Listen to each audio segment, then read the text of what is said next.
কেমন আছো? এইখানে কোনো কথা নেই, তাড়াতাড়ি ভিতরে আসেন।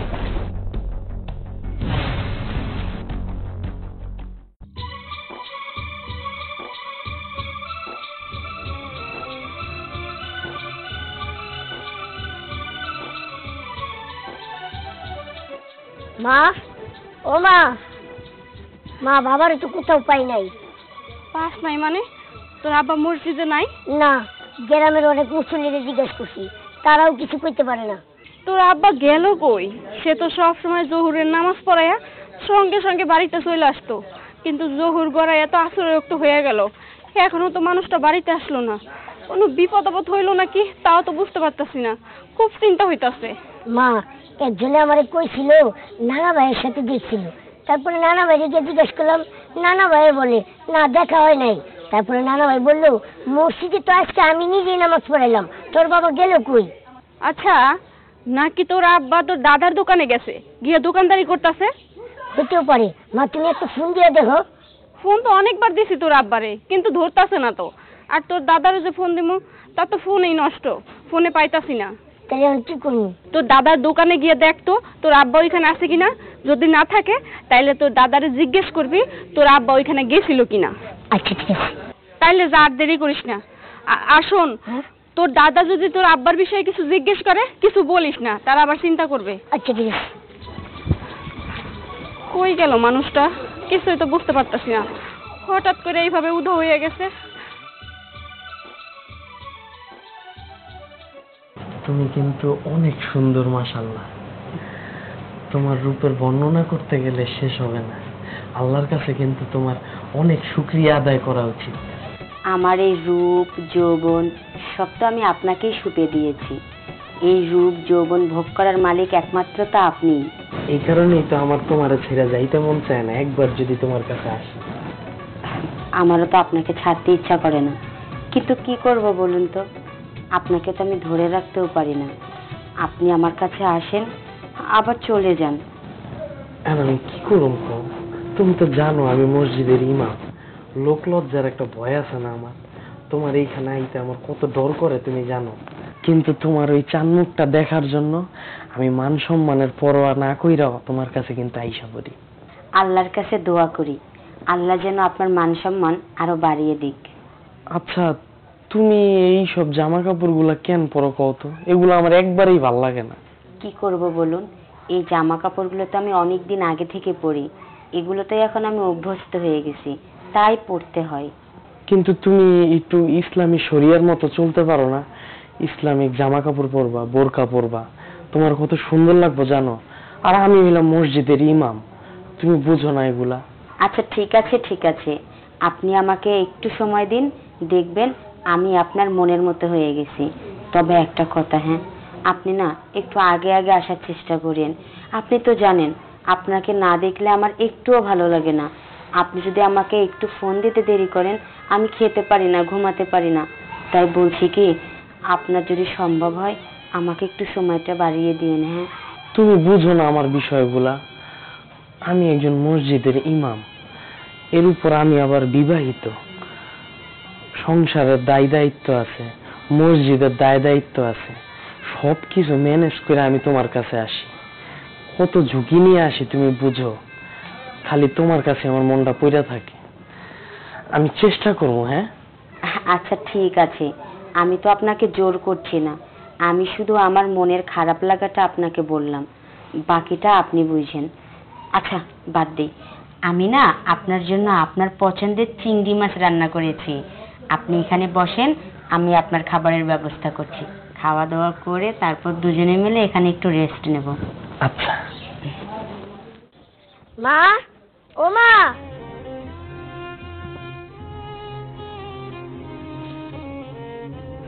কিরে বাবা, তোর বাপের খোঁজ পাইছো? না মা, বাবা তো দাদার দোকানেও যায় নাই। কি, তোর দাদার দোকানে যায় নাই? তাহলে মানুষটা কই গেছে কত? আমার তো এবার সত্যি সত্যি অনেক চিন্তা হইতাছে। আমি তো কই, বাবা কই গেল? আচ্ছা, আমার কি থানায় যাওয়া উচিত? যায় যদি পুলিশে জিগাইতাম বা। ওই তো কি বাবা আইছে। আরে আপনি আপনি কই ছিলেন? চিন্তায় চিন্তায় তো আমার মাথা খারাপ হয়ে যাইতেছিল। ও মোবাইলের চার্জ শেষ হয়ে গেছিল। ফোনের চার্জ শেষ হয়েছে বেশ ভালো কথা, কিন্তু একটা মানুষ যে বাড়িতে বইয়া চিন্তা করতেছে এইটা কি আপনার খেয়াল নাই? হ্যাঁ, আমি তো ভাবতাছি কই গেছেন না গেছেন, আপনার আবার কোনো বিপদ হইলো নাকি? আচ্ছা, আপনি কই ছিলেন কোন তো? কই ছিলাম আবার? মসজিদে ছিলাম। মিথ্যা কথা একদম কইেন না, আপনি হুজুর মানুষ, আপনার মুখে মিথ্যা কথা মানায় না। আমার পোলারে মসজিদে পাঠাইছিলাম, কই ওইখানে তো আপনি ছিলেন না। আপনি কই গেছিলেন কোন? সত্যি কথা কোন। আমি মিছা কথা কই? এতদিন সংসার করে এটা বুঝলা? হ্যাঁ, আমি মসজিদে আছিলাম। আমি তো এটা কই নেই যে আমগো মসজিদে আছিলাম। আমার এক বন্ধু অসুস্থ হয়ে পড়ছিল, ও ইমামতি করে এই পাশের গ্রামে, ওখানে ইমামতি করতে গেছিলাম। আপনি ওইখানে ইমামতি করতে যাইবেন কেন? আপনার মসজিদ নাই? হ্যাঁ, আপনি ছিলেন না দেখা আমার আব্বা মসজিদে নামাজ পড়াইছে। আর তাছাড়া আপনি গিয়েছেন বেশ ভালো কথা, আমার একটু বলবেন না? হ্যাঁ, আমার জানানোর প্রয়োজন মনে করেন না? সবসময় এরকম জেরা করো কে আমারে? হ্যাঁ, ইদানিং তুমি অনেক জেরা করতেছো। আমার কি কোনো স্বাধীনতা নাই? তার মানে আপনি কি কইতে চান? আপনি কই যাইবেন না যাইবেন এইগুলা কি আমার জিজ্ঞেস করার কোনো অধিকার নাই? না, নাই। আপনি তো এমন ছিলেন না, আপনি পাল্টে গেছেন, আপনি পরিবর্তন হয়ে গেছেন। আপনি আজকে কইতেছেন আপনার প্রতি আমার কোনো অধিকার নাই। আপনি হুজুর বইলা আপনি যা করবেন সব রাইট, আর আমি ভুল, তা তো হইতে পারে না। দেখেন, আপনি যেটা কইতাছেন এটা সম্পূর্ণ অন্যায়। বাবা, তুমি সকাল থেকে কই গেছিলে না? সেই চিন্তায় মা কান্না করতে করতে করতে করতে প্রায় অসুস্থ হয়ে পড়ছিল। এত কান্নাকাটির কি আছে? আমি তো দিন শেষ ফিরে আমই। ভাল লাগে না এত ভেজাল টেজাল। মা, বাবা জানি আসলে কেমন হয়ে গেছে। আমি তো এইটাই বুঝতে পারতাছি না তোর বাপের কি হইলো। তোর বাপেরে এখন আমরা যাই কই না কেন, তোর বাপে আমাগো কথা শুনবে না। আমার মনে হয় তোর বাপে আমাগো কাছে কোনো কিছু লুকাইতাছে। চল ভিতরে যাই দেখি আয়। এই, তোর কাছে কাস্টমার পাঠাইলি, তাকে সময় না দিয়ে তুই ফেরত দিস কেন? তাদের সাথে তুই কেন বাজে বিহেভ করিস? তোর সমস্যা কি? খালা, আমার মনটা বেশি ভালো নেই। এসব কাজ কাম করতে গেলে তো ফিলিংসের ব্যাপার স্যাপার লাগে বলো। তাছাড়া আমার শরীরটাও বেশি একটা ভালো না। আমার শরীরটা ভালো হয়ে যাক, আমি সমস্ত কাস্টমারদেরকে খুশি করে দেব। দেখো, তুমিই বলো, এর আগে কি আমি কখনো কাস্টমারদের সাথে খারাপ ব্যবহার করেছি? আমার শরীরটা কোলায় না খালা, এই জন্য অটোমেটিক কাস্টমারদের সাথে খারাপ ব্যবহার বের হয়ে যায়। তুই আমার সাথে নেকামি করিস না? নেকামি করিস? তুই অপারেশনের সময় যে টাকা নিছিলি আমার কাছ থেকে, সে টাকা দিয়ে তুই বের হয়ে যা। খালা, আমার কাছে যদি ওই টাকাগুলো থাকতো না, আমি অনেক আগেই ওই টাকাগুলো তোমার মুখের উপর ছুঁড়ে মাইরা আমি এই নরক থেকে বাইরে হয়ে যাইতাম। ও, তার মানে তুই এখান থেকে বের হওয়ার জন্য পাইতারি করতেছিস, তাই না? অত সহজ না আমার খাঁচা থেকে বের হয়ে যাওয়া। তুই আমার কাছে 1.5 লাখ টাকা নিছিস, 1.5 লাখ টাকার পরিবর্তে 3 লাখ টাকা পায়ে পায়ে হিসাব করে তারপরে আমি আদায় করবি। এরপর থেকে প্রত্যেকটা কাস্টমারে মনোযোগে চলবি। তা যদি না করিস, তোর পিঠে চামড়া আমি তুলে নিব, কথাটা মনে রাখিস।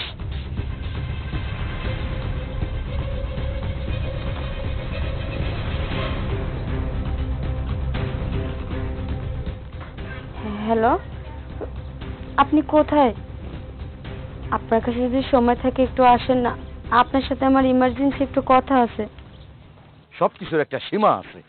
আমি হলো সভাপতি, আর আমার হলো নামাজ পড়তে হবে। তাহলে এমন ইমাম রেখে আমার কি লাভ? আসসালামু আলাইকুম চাচা। ওয়ালাইকুম আসসালাম। চাচা, মনে হইতেছে খুব রাগ আপনার শরীরে, কি কোনো ঝামেলা হয়েছে? আসলে ঝামেলা সেমন কিছু না, কিন্তু আবার ঝামেলা। মসজিদের ইমাম আমরা কেন রাখি? মুসল্লিদের নামাজ পড়াবার জন্য। ইমাম সাহেব কি করেন? 5 ওয়াক্তের মধ্যে 2 ওয়াক্ত পড়েন, 1 ওয়াক্ত পড়ান, আর খবর নাই তার। তাকে খুঁজেই পাওয়া যায় না। আফসানা, আফসানা, কইরে কি ডাকতেছেন কেন? আফসানা, শোন মা, আজকে আমার বন্ধু আসবে, তাই ওই যে সদাই পথে যা আছে তুই সুন্দর করে রান্না করবি, আমার বন্ধু যেন খায়া যেন তৃপ্তি পায়। বাবা, তুমি কি পাগল হয়ে গেলা? আমি কি রান্না করতে পারি? আমি তো কোনো কিছুই করতে পারি না। তোমার বন্ধু যেহেতু আসবো, তাহলে জরিনা খালারে খবর দাও, সেই সে রান্না করে দিয়েছে বোনে। তোর জরিনা খালা তো অসুস্থ, তাছাড়া মা তুই এখন থেকে যদি রান্না বান্না না শিখিস তাহলে কিভাবে হবে? তোর শিখতে হবে তো, রান্না করতে করতে শিখে যাবি। কিন্তু বাবা, আমি যে আজকে রান্না করবো, তোমার বন্ধু আসবো সেই রান্না খাওয়ার জন্য। লবণ বেশি হইব, কোনোটায় লবণ হইব না, আলু সিদ্ধ হইব না, এগুলো হইলে কেমন হইব কও তো? আরে পাগলি শোন, লবণ বেশি কেন হবে? হ্যাঁ, হওয়ার আগে, তরকারি হওয়ার আগে একটু হাতে ঝোল নিয়ে এইভাবে খেয়ে পরীক্ষা করবি। যদি দেখো যে লবণ কম হয়েছে একটু লবণ দিবি, আর যদি লবণ একটু বেশি হয়ে যায় আমি তোরে শিখাই দিই, একটু লবণ চুলার মধ্যে ছেড়ে দিবি, তাইলে দেখবি যে লবণ ঠিক হয়ে গেছে। নানা ভাই, নানা ভাই, কিরে কিসে? তোমাদের এখানে কি বাবা এসে? তোর বাবা কেন এখানে আইব? হ্যাঁ, তোর বাবা যা শুরু করছে তাতে মনে হয় আর ওই মসজিদে ওরে বেশি দিন রাখা যাবে না, বুঝলি? এক অক্ত পরে তো 4 অক্ত খবর নাই। কি কইতাছো? বাবা তো সকালকে কই গেছে, খুঁজে পাওয়া যেতেছে না। তবে মা একবার জিজ্ঞেস করছিল, কিন্তু বাবা কিছুই বলে নাই। এই যে আজকে জোহরের রক্ত নামাজ আমি পড়াইলাম, তোর বাবার তো খবরই নাই। কেন, কই গেছে? আমি বলতে পারি না, মাও বলতে পারে না। সেই জন্যই তো মা আমারে তোমাদের এখানে পাঠাইছি, যে বাবা এখানে আইছে কিনা। কস কি? হ্যাঁ, মসজিদেও যায় না, বাসায়ও থাকে না। হ্যাঁ, ঘটনাটা জানি কেমন কেমন লাগতেছে। আমার কিন্তু এসব ভালো লাগতেছে না, বুঝতে পারলি? আমার এসব ভালো লাগতেছে না, ওরে আমি মসজিদ থেকে বাইর করে দেবো আমি। হ্যাঁ, এইটা আমি কয়ে দিলাম, মনে রাখিস।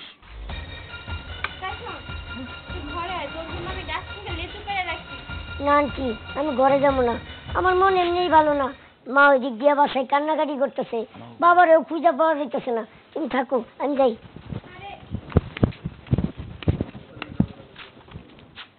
আমি সভাপতি হয়ে আমার মুসল্লিদের নামাজ পড়াতে হয়। আচ্ছা, যদি নামাজ পড়াই মসজিদে, তাহলে ইমাম সাহেব রেখে কি লাভ? চাচা, আপনি যে ইমাম সাহেব নিয়ে এত কথা কইতেছেন, ইমাম সাহেব তো আপনারই মেয়ের জামাই।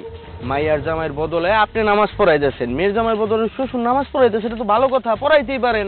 ঠিক আছে, ভালো কথা। সেটা ঠেক ভ্যাগ 1 অক্ত হয় 2 অক্ত হয় সেটা ভিন্ন কথা, কিন্তু দিনের পর দিন ও যে এরকম করতেছে, হোক না সে আমার মেয়ের জামাই, কিন্তু কার্যক্ষেত্রে দায়িত্ব বলতে একটা কথা তো আছে। সে আমার মেয়ের জামাই ঠিক আছে, কিন্তু সে তো মসজিদের ইমাম। এখন বাবা তুমিই বলো, 5 ওয়াক্তের মধ্যে সে যদি 1 অক্ত 2 অক্ত নামাজ পড়ে আর যদি খবর না থাকে, তাহলে মসজিদের নামাজটা কে পড়াবে? চাচা, সবকিছুই বুঝলাম, দোষ আছে, দোষ ছাড়া তো আর মানুষ নাই, মানুষ মাত্রই ভুল করতেই পারে। এই জন্য আপনি রাস্তাঘাটের মধ্যে চিল্লাচিল্লি না কইরা বাসায় গিয়ে একটু ওনার সাথে বসেন, বৈশা একটা আলোচনায় আসেন, না হলে আমাদের মসজিদেই বসেন, বৈশা এটার একটা সমাধান করতে হইব। রাস্তাঘাটে চিল্লাচিল্লি করলে তো লজ্জার বিষয় চাচা। হ্যাঁ, সমাধান করব, কিন্তু শোনো বাবা, সবকিছুরই কিন্তু একটা সীমা আছে, একটা ধৈর্যের একটা সীমা থাকতে হয়। আচ্ছা, তুমি একটা কাজ করো তো, আমি সিদ্ধান্ত নিয়েছি, আমি ওকে এই মসজিদে আর ইমাম আমি রাখবো না। তুমি একটা ভালো দেখে একটা ইমাম তুমি দেখো তো। আহা চাচা, সব কাজ কি মাথা গরম করে হয়? মাথা একটু মাঝে মধ্যে ঠান্ডাও রাখতে হয়। উনি এতদিন যাবত আমাদের মসজিদে ইমামতি করতেছে, একটু মাথা ঠান্ডা করে চিন্তা করেন, তাহলে তো চাইলে বাদ দিয়ে দিতে পারি না। আর উনি তো আপনার ঘনিষ্ঠ আত্মীয়, আপনার মেয়ের জামাই। আপনারা যদি একটু বসেন, একটু আলোচনা করেন, সবকিছু ঠিক হয়ে যাবে আমি আশা করি। আচ্ছা ঠিক আছে, তুমি যখন কথাটা বলছো আমি তোমার কথা ফেলবো না, কিন্তু ওকে আর একটা বার আমি সুযোগ দিব। তারপর যদি ও ঠিক মতো দায়িত্ব পালন না করতে পারে, তাহলে কিন্তু আমি ইমাম চেঞ্জ করব। হ্যাঁ চাচা, আমরা আছি না, আমি একটু বুঝাই ইমাম সাহেবরে, আশা করি উনি তো আর মূর্খ মানুষ না, শিক্ষিত মানুষ, আমাদের মসজিদের ইমাম, ওনারে বুঝাইলে উনি অবশ্যই বুঝবো। আপনি মাথা ঠান্ডা করে বাসায় গিয়ে শরবত খান, যান। আচ্ছা ঠিক আছে, আসি। আচ্ছা, আসসালামু আলাইকুম। ওয়ালাইকুম আসসালাম। বুঝলাম না, জামাই আর শ্বশুর এদের মধ্যে যদি এত ভেদাভেদ থাকে, তাহলে কি চলবো? ঠান্ডা রাখতে হইব মাথা, বুঝাই রাখতে পারি না তাদের।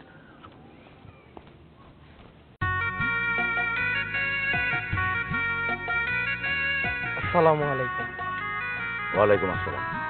জামাই, ব্যাপার কি? ঘটনাটা কি? তোমারে খুঁজে পাওয়া যায় না কেন? মসজিদে ঠিক মতো যাও না কেন?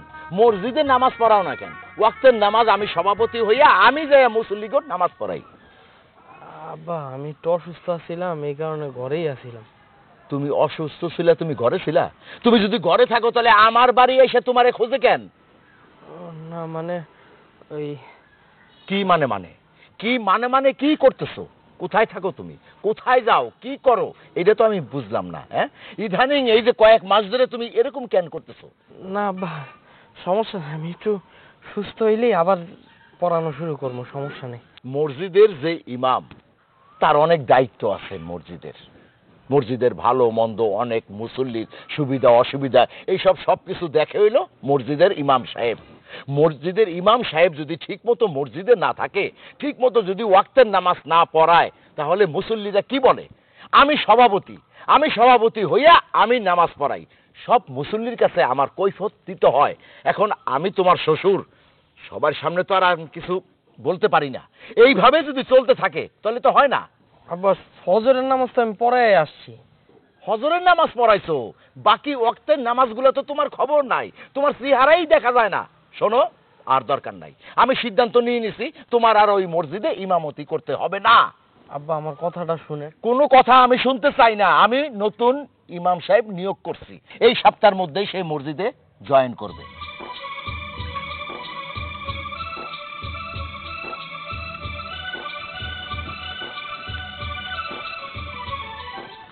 বাবারে, তোর বাপের জন্য তোর মন কাঁদতেছে, তাই না? আমার মন কাঁদতেছে না, তবে আমার মন কাঁদতেছে তোমার জন্য। তোমার মনটা যে বাপের জন্য অনেক কষ্ট পাইতেছে। কি আর মেজাজটাই খারাপ হয়ে গেছে। এই যে বাবাই কি খালি শ্বশুর দেখা কিছু কইলাম না আজকে। কি ব্যাপার? আপনার দেখে মনে হইতাছে আপনার মেজাজ খারাপ। কি হয়েছে? মেজাজ খারাপ হইব না কি হইব? তোমার বাপে আজকে আমারে মসজিদের ইমামতি থেকে বাইর করে দিছে। মসজিদের ইমামতি থেকে বাইর করে দিছে? কেন, আপনি কি করছেন? তোমার বাপরে যে জিগাও, আমি বলে ভালো মতো নামাজ পড়াইতে পারি না। এতদিন কেমনে পড়াইছি তাইলে? আচ্ছা ঠিক আছে, বাদ দেন না। এই একটা চাকরি গেছে, তাতে কি হয়েছে? আপনি অন্য মসজিদে গিয়ে চাকরি নেবেন। মানুষ তো আমার লেগে চাকরি লয়ে বয়ে রইছে। আপনি আসেন হুজুর, নামাজ পড়ান। হাজার হাজার হাফেজ বাইর হইতেছে প্রতিদিন। হাজার হাজার হাফেজ বাইরে আইতেছে, তাতে কি হয়েছে? শুনেন, যার যোগ্যতা আছে সে তো কোনো না কোনো কাজ কইরেই খাইতে পারে। তুই আমারে কি বুঝাইতাছস? হ্যাঁ, তোর বাপে আমারে মসজিদের ইমামতি থেকে বাইর করে দিতেছে, এর লিগে আমার বুঝ দিতেছস? হ্যাঁ, আমার যোগ্যতা নাই। না না, আমি ওইভাবে কইতে চাই নাই।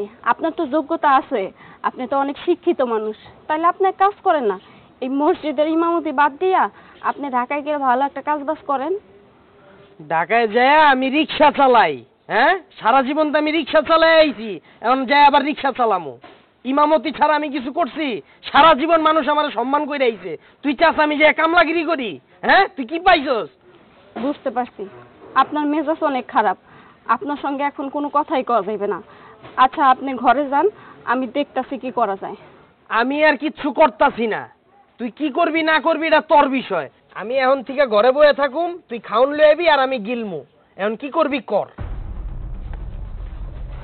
মা, তুমি নানা ভাইরে বুঝাই বলো, তাহলে নানা ভাই বুঝবে। আচ্ছা ঠিক আছে, আমি এক্ষুনি তোর নানা ভাইয়ের কাছে যাবো আর গিয়ে জিজ্ঞেস করবো যে আমার স্বামীর চাকরিটা কেন বাদ হয়েছে। চল তুই আমার সঙ্গে। আব্বা, আব্বা দাঁড়াও।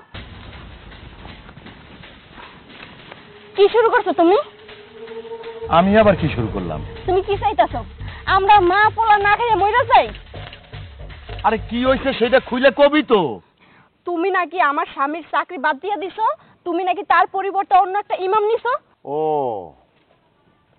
উর্মি, তুই বস, তুই আমারে প্রশ্নের উত্তর দে। মসজিদে যদি ইমাম সাহেব ঠিক মতো যদি নামাজ না পড়ায়, তাইলে মুসল্লিরা কার পিছনে নামাজ পড়বে? আমি সভাপতি হইয়া আমি বাধ্য হই ওয়াক্তের নামাজ আমি পড়াই, কিন্তু জামাইয়ের কোনো খবর নাই। ও কই থাকে, কি করে? দেখো আব্বা, কি করে আমি নিজেও জানি না, কিন্তু তারপরেও এইভাবে চাকরি বাদ দেওয়া তোমার মোটেও ঠিক হয় নাই। তোমার তো অন্তত আমাদের কথা ভাবা উচিত ছিল। ওর ইনকামের টাকা দিয়ে আমাদের সংসার চলে। তোমার কি ভাবা উচিত ছিল না, ওর যদি চাকরিটা বাদ হয়ে যায় তাহলে আমরা কি করব? আমাদের তো না খেয়ে মরতে হবে। ভাবা উচিত ছিল, হ্যাঁ ভাবা উচিত ছিল, কিন্তু এখন তুই ভাব, মসজিদের ইমাম সাহেব যদি ঠিক মতো মসজিদে যদি নামাজ না পড়ায়, তাহলে মুসল্লির কাছে আমার কৈফিয়ত দিতে হয়। আমি সভাপতি হয়ে যদি আমি ওয়াক্তের নামাজ পড়াই, তাহলে ওই মসজিদে ইমাম রেখে কি লাভটা? দেখো আব্বা, আমি তো অত কিছু বুঝি না, কিন্তু কি করব বলো? তোমার জামাই তো তোমার ভরসাতে ও এদিক সেদিক যায়। আমার মনে হয় ওর এমন কোনো কাজ আছে, সেই কাজেও চলে যায়, মসজিদে ঠিকভাবে সময় দিতে পারে না। কিন্তু তাই বলে এভাবে চাকরিটা বাদ দিয়ে দিবা, এটা কিন্তু ঠিক হয় নাই। কিন্তু আমি তো বুঝলাম না, তুই বলতেছিস ওর অন্য কোনো কাজ আছে। ওর তো কাজ হলো মসজিদে। মসজিদে যদি একটা ইমাম না থাকে তাহলে সেই মসজিদটা চলে কিভাবে? মসজিদে তো অনেক সমস্যা হতে পারে, মুসল্লিদেরও অনেক সমস্যা হতে পারে। এখন তোর জামাই কোথায় যায়, কি করে, সেই দায়িত্ব তো তোর, খোঁজ খবর নেওয়া। এই যে আবার আজকে নাতি যে কইতেছে না না আব্বা কি হেনা আইছে, এখন তুই চিন্তা করতো, ওর কোনো খোঁজ খবর নাই, ও বাড়িতে থাকে না, মসজিদে থাকে না, তাহলে কোথায় যায়? ওর এমন কি কাজ আছে? আর আমি এই সমাজে কৈফত দিতে দিতে আমি মাথা খারাপ হয়ে গেছে আমার, তাই আমি বাধ্য হয়েছি ওরে বাদ দিয়া নতুন ইমাম নিয়োগ করা। আব্বা, ও মাঝে মাঝে বাড়িতে থাকে না, এদিক সেদিক চলে যায়। এই বিষয়টা আমিও বুঝতে পারি, কিন্তু ওকে তো আমি কোনো কথা জিজ্ঞেসই করতে পারি না। ও আর আগের মতো নাই, কেমন যেন উগ্র মেজাজি হয়ে গেছে। কিন্তু ও যেমনই হোক, ও তো আমার স্বামী, ও একজন ইমাম, আমার পুরোপুরি ওর উপরে ভরসা আছে। ও এমন কোনো কাজ করবে না যাতে আমাদের ক্ষতি হবে। কিন্তু তুমি যে কাজটা করেছো এতে আমাদের ক্ষতিই হয়েছে। এখন যে আমরা না খেয়ে মরে যাব, এটার কি হবে বলো? না খেয়ে মরতে হবে না, কোনো কথা শুনতে চাই না। আসছস, ভালো হয়েছে, আমার সাথে চল, আমার বাড়ি থাকবি। না, তোমার বাড়িতে কেন থাকবো? এখন আমার বিয়ে হয়েছে, আমার হাজবেন্ড আছে, আর তাছাড়া আমার হাজবেন্ড ইমাম। এখন আমি যদি তোমার বাড়িতে গিয়ে থাকি, ওর মান সম্মান থাকবে? ওর উপরে তো সবাই আঙুল তুলবে, বলবে এই যে দেখো ইমামের বউ তার বাপের বাড়িতে গিয়ে থাকে। এইগুলো নিয়ে কত কথা কাটাকাটি হবে, তুমি বুঝতে পারতেছো? আমি সবই বুঝতেছি উর্মি, আমি সবই বুঝতেছি। কেন যে আমি তোকে নিয়ে যাব সেটা তুই এখন বুঝবি না, বুঝবি পরে। আমার সাথে চল, আমার বাড়িতে কয়েকদিন থাক, হ্যাঁ, নাতিরে নিয়ে থাক, তারপর তুই বুঝতে পারবি যে তোরে আমি কেন বাড়িতে নিয়ে গেছি। চল। না আব্বা, আমি যাইতে পারবো না। আর তোমার নাতির স্কুল আছে। স্কুলে যাবে, আমার বাড়িতে থাইকে যাবে। আমি যেটা বলি সেটা শোন, আমার সাথে চল। আয় ভাই। আব্বা, আব্বা শোন, আমি তোমার কাছে একবারের জন্য চলে আসছি, আর যাব না। একবারের জন্য চলে আসছেন মানে? এটা আপনি কি বলতেছেন? আপনার না বউ বাচ্চা আছে, আপনার ইমামতি আছে, মসজিদ আছে, আপনার সমাজ আছে।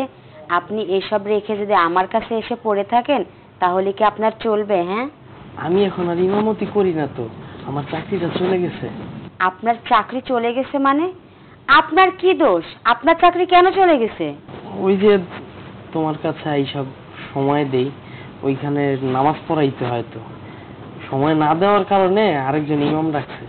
হায় আল্লাহ, আমি তো তাহলে আপনার অনেক বড় সর্বনাশ করে ফেললাম। আরে না পাগল, রিজিকের মালিক তো আল্লাহ। আল্লাহ হয়তো আমার ওই মসজিদের রিজিক অতটুকুই রাখছিল, সমস্যা নেই, আল্লাহ ভরসা। না না, তারপরে তো আমি নিজেরে ক্ষমা করতে পারতেছি না। আমার জন্য আপনার ইমামতি চলে গেল, আপনার চাকরিটা চলে গেল, আপনার বউ বাচ্চারে আপনি দেখবেন কিভাবে? আপনার বাচ্চাটারে আপনি মানুষ করবেন কিভাবে? আমার জন্য আপনার কত বড় ক্ষতি হয়ে গেল। হ্যাঁ, আচ্ছা আপনি বলুন না, আমি কি করলে আপনার এই ক্ষতিপূরণ আমি পুষিয়ে দিতে পারবো? আরে তোমার কিচ্ছুই করা লাগবে না, আমি এর ভিতরে চাকরি খুঁজবো, যদি পাই ইনশাল্লাহ অবশ্যই করব, কিন্তু যতদিন না পাই অতদিন আমি তোমার কাছেই থাকবো। ঠিক আছে, আপনি নিজ ইচ্ছায় আমার কাছে এসেছেন, আমার কাছে থাকতে চাচ্ছেন, আপনাকে ভালো রাখার দায়িত্ব তো আমার। আপনি থাকেন, সমস্যা নেই।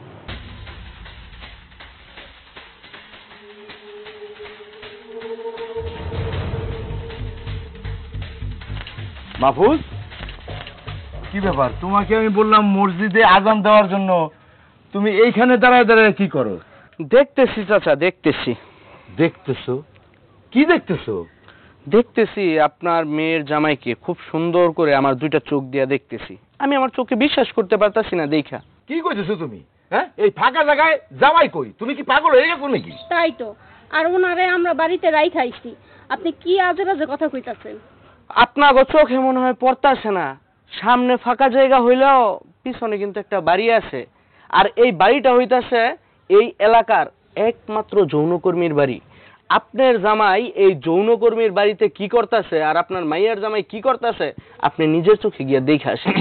কি কইতাছেন আবল তাবল কথা? হ্যাঁ, আমার সাথে চিল্লায় লাভ নাই, যেটা বলতাছি দেখেন সেটা প্রমাণ হয় কিনা। যান। আব্বা তুমি যাও তো, ভিতর যেয়ে দেখো।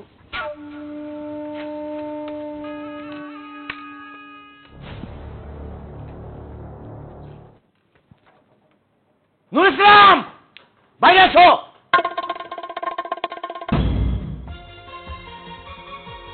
দেখছেন, আমার কথা তো বিশ্বাস করলেন না। এখন তো ওই যৌনকর্মীর ঘর থেকে আপনার জামাই বের হইতেছে, দেখেন কেমন লাগে, ওই যে দেখেন। এইসব কি? তুমি একজন পতিতার ঘরে কি? নুর ইসলাম, একজন যৌনকর্মীর ঘরে তুমি কি করতেছো? কি হইলো, কথার উত্তর দাও না কেন? চুপ কইরা আছেন কেন? আপনারে আমি বাড়িতে রাখাইছি, আর আপনি কখন একজন পতিতার ঘরে আইছেন? এই পতিতার সঙ্গে আপনার কি সম্পর্ক? আমি এমনি ওর লগে একটু জরুরি কথা কইতে আইছিলাম। কি? একজন পতিতার সঙ্গে জরুরি কথা? একজন পতিতার সঙ্গে আপনার কিসের জরুরি কথা থাকতে পারে? হ্যাঁ, আমারে আপনি কোনো কিছু বুঝাইতে আসবেন না। আপনি একজন মসজিদের ইমাম, আর সেই আপনি কিনা একজন পতিতার ঘরে? তাই তো কই, আপনার ব্যবহার এরকম পরিবর্তন হইয়া কেন গেছে? একটা খারাপ মানুষের সঙ্গে মিশলে তো তার ব্যবহার খারাপই হইব। আপনি একটা বড় আমার কথা, আমার পুরার কথা ভাবেন নাই। ছি ছি ছি। নাউজুবিল্লাহ, আস্তাগফিরুল্লাহ, নাউজুবিল্লাহ। আমি অন সমাজে কেমনে মুখ দেখাবো? হ্যাঁ, আমি একটা মসজিদের সভাপতি, আর আমার মায়ের জামাই ওই মসজিদের ইমাম। আর সেই ইমাম যদি একটা যৌনকর্মীর ঘরে যদি থাকে, তাই তো বলি যে ও মসজিদে কেন ঠিক মতো নামাজ পড়ায় না। ওরে আমি প্রশ্ন করলে ও আমতাম করে, এই বাহানা ওই বাহানা ওই বাহানা। এখন কি উত্তর দেবা তুমি? নুর ইসলাম, চুপ করে থাইকো না, তোমার কাছে আমি সঠিক উত্তরটা চাই। সে আর কি উত্তর দিব? মসজিদের ইমাম সাহেব হইয়া ইমান আমল সব কিছু বিক্রি করে খাইছে। বিক্রি করছে কই? একটা যৌনকর্মীর ঘরে। সি সি সি সি সি সি। চাচা, মসজিদ কমিটিতে আপনার সভাপতিত্ব আর থাকতেছে না, আর ইমাম তো অনেক দূরের কথা। ইমাম রে এখন গলার মধ্যে জুতার মালা দিয়া পুরাটা গ্রাম ঘুরানো দরকার। কেমনে পারলেন এইভাবে আমারে ঠকাইতে? আমার কথা আপনি একটা বারের জন্য ভাবলেন না, তাই না?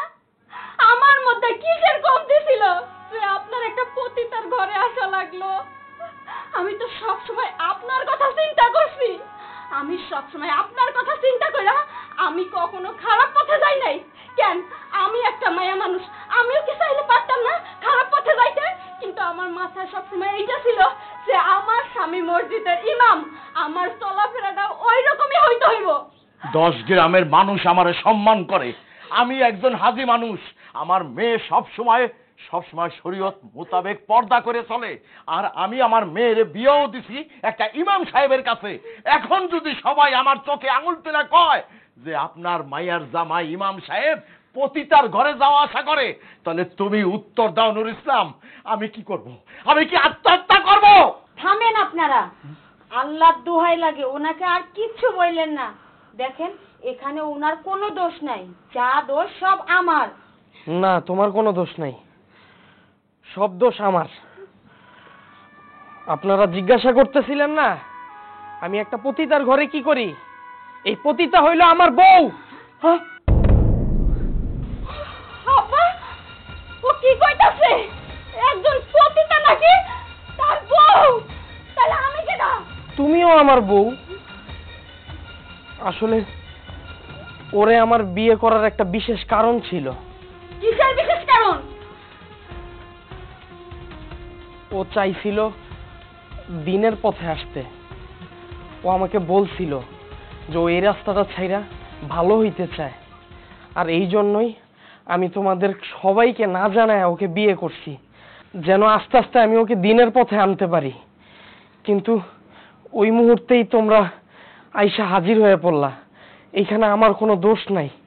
আমি চাইছিলাম ওরে একটু ভালো করতে, আর ভালো করার জন্যই তোমাদেরকে জানাই নাই। আর বিশেষ করে যদি তোমাকে জানাইতাম যে আমি ওকে বিয়ে করব, তুমি কখনোই এটা মানতা না, রাজি হইতা না, উল্টা আরো কষ্ট পাইতা, আর আমাদের সংসারে অশান্তি হইতো। আর এই জন্যই আমি তোমাদের কাউকেই না জানায় ওকে বিয়ে করছি। আমি চেষ্টা করতেছি যেন ওকে আস্তে আস্তে দিনের পথে আনতে পারি। নুর ইসলাম, সবই তো বুঝলাম, একটা পতিতাকে তুমি দিনের পথে আনার জন্য তুমি তারে বিয়ে করছো কেন? কেন একটা যৌনকর্মী মাইয়ারে তুমি দিনের পথে আনতে তোমার তো বিয়ে করতে হইতো না? অন্যভাবেও তো তারে বুঝে শুনে তুমি দিনের পথে আনতে পারতা। তুমি যে এখন এই পতিতারে বিয়া করলা, আমার মাইয়া কি সতীনের ঘর করবো? চাচা, এইটা আপনি কি বললেন? হ্যাঁ, পতিতারা কি বিয়ে করে সংসার করতে পারে না? পতিতারা কি এই পৃথিবীতে সুস্থভাবে জীবনযাপন করতে পারে না? আমাদের কি এই অধিকার নাই? হ্যাঁ, দেখেন চাচা, আমি জানতাম ওনার আগেও একটা বউ এবং বাচ্চা আছে, তারপরেও আমি ওনাকে আমাকে বিয়ে করার জন্য প্রস্তাব দিয়েছিলাম। কেন জানেন? কারণ আমি এই নরক থেকে বের হতে চাইছিলাম।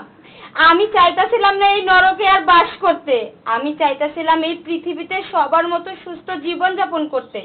এটা কি আমার অন্যায় হয়েছে চাচা? আর কি বললেন? ওনাকে আমার সতীন বললেন? আমি তো ওনাকে সতীন ভাবতেছি না চাচা, আমি তো ওনাকে আমার বড় বোন ভাবতেছি। আপা, আপনি যদি আমাকে গ্রহণ করেন, বিশ্বাস করেন, আমি আপনার পায়ের নিচে পড়ে থাকবো, আপনাকে আমি মাথায় করে রাখবো। আপনি আমাকে একটু সুযোগ দিন না আপা। আপনি কি পারবেন না এই বেশ্যাকে ভালো হতে দিতে? আপনি চাইলে তো পারেন আপা। আপা, আপনার পায়ের নিচে আমাকে একটু থাকার জায়গা করে দিন না। আমিও চাই আপনাদের মতো ভালো হয়ে এই পৃথিবীতে জীবন যাপন করতে। এইটুকু সাহায্য আপনি আমাকে করুন না। উর্মি, ওমা, এ কি শুনতেছি? আর সবই তো তুই শুনলি। এখন মা, জীবনটা তোর, আর তুই সিদ্ধান্ত নে এখন কি করবি। তুই যা করবি আমি সেই জায়গাতেই থাকবো। আমি আর কি করব আব্বা, উনি তো ওরে বিয়ে কইরেই ফেলাইছে। আর তাছাড়া বিশ্বাস করো, আমি এই বিয়ে কোনো দিনও মানতাম না। আর একটা মেয়ে তার সতীন নিয়ে সংসার করবে, এটা কিন্তু কোনো মেয়েই চায় না, কোনো মেয়ে এটা মানতে পারবে না। কিন্তু আমার স্বামী তো একটা ভালো কাজ করতে চাইতেছে, একজন পতিতাকে ভালো বানাইতে চাইতেছে। এখন সেইখানে যদি আমি বাধা দেই, তাহলে তো আমার গুনাহ হইবে। কারণ উনি যদি ওরে ভালো বানাইতে পারে, এইটা তো একটা সওয়াবের কাজ আব্বা। কিন্তু তাই বলে মা? কোনো কিন্তু না, আমি তো সংসার করব। তোমার মেয়ের প্রতি তোমার বিশ্বাস নাই? শোনো, আমি এমন কোনো সিদ্ধান্ত নিব না যাতে আমার সংসারে কোনো অশান্তি হয়, এতে ভালোই হবে। আর শোনো বোন, আমি চাই আমরা দুজনে মিলেমিশে একসঙ্গে থাকি। আর তোমাকে যেহেতু বিয়ে করেই ফেলছে, তুমি আজকের পর থেকে আর কোনো পতিতাবৃত্তি করতে পারবে না। কারণ তোমার মান সম্মান না থাকতে পারে, আমার স্বামীর একটা মান সম্মান আছে। উনি একটা মসজিদের ইমাম, ওনাকে যদি মানুষ আজে বাজে কথা বলে, এতে আমাদেরই খারাপ লাগবে। তাই বলছি, আজকের পর থেকে তুমি আর কোনো খারাপ কাজ করতে পারবে না। তুমি আমাদের সঙ্গে আমাদের বাড়িতে যাবে।